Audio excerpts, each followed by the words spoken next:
All right, for this question, it's still a standard normal distribution, so we still need this normal curve calculator. And it's standard normal. Remember, this means that the mean is 0 and the standard deviation is 1.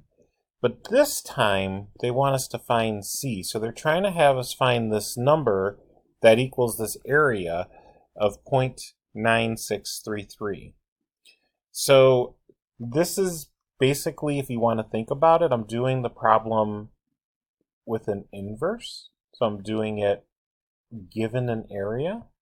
So I would call this, this is called the area. All right, so it's the area under the curve.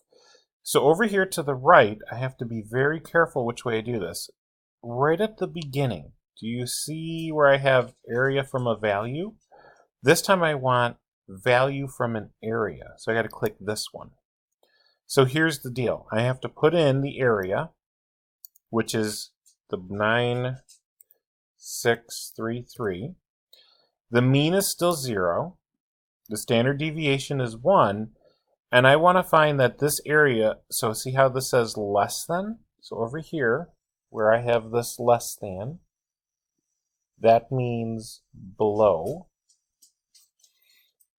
And so back over here, I make sure I click that button and I say below.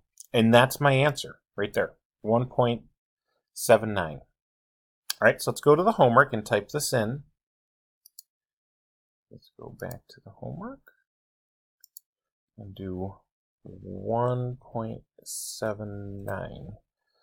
And let's hit submit. And it worked. Notice the direction says round to 3 decimal places. It is possible you could get a third decimal place in the answer, but this one probably had a 0 at the end, so this worked as well.